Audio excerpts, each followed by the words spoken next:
চিংড়ি মাছ কারা কারা পছন্দ করো বলো তো? আমাকে কমেন্টে জানাও। আমার তো ভীষণ পছন্দ। যেকোনো তরকারিতে সামান্য যদি একটু চিংড়ি মাছ দেওয়া হয়, আমার মনে হয় যেন তরকারির স্বাদটা আরো দ্বিগুণ হয়ে গেল। আজ তোমাদের সঙ্গে শেয়ার করব ঝিঙে আলু দিয়ে চিংড়ি মাছের তরকারি।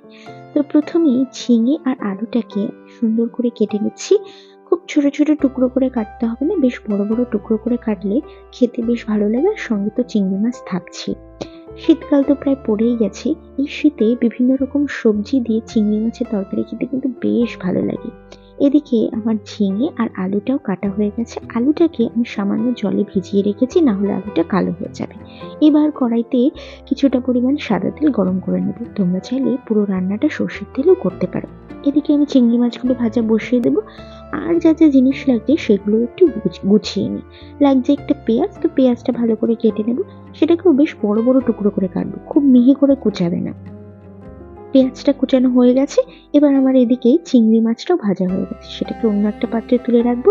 এবার ওই কড়াইতেই ফোড়ন দেবো কিছুটা পরিমাণ কালো জিরে। ফোড়নটা ভাজা হয়ে সুন্দর গন্ধ চাইলে দিয়ে দেবো আলুটা ভাজতে। আলুটা ভাজা হতে থাক। আলু যখনই ভাজা হয়ে যাবে তখন দিয়ে দেবো তার মধ্যে পেঁয়াজ। এবার পেঁয়াজ দিয়েও কিছুক্ষণ ভাজা হতে দেবো, যতক্ষণ না পেঁয়াজটা নরম হয়ে আসছে। পেঁয়াজটা নরম হয়ে আসলেই দিয়ে দেবো স্বাদ মতো নুন আর কিছুটা পরিমাণ হলুদ গুঁড়ো। বেশি কিন্তু মশলা এই তরকারিটিতে ব্যবহার হয় না, খুব সিম্পল মশলা দিয়ে অসাধারণ একটা সবজি রান্না করা যায়।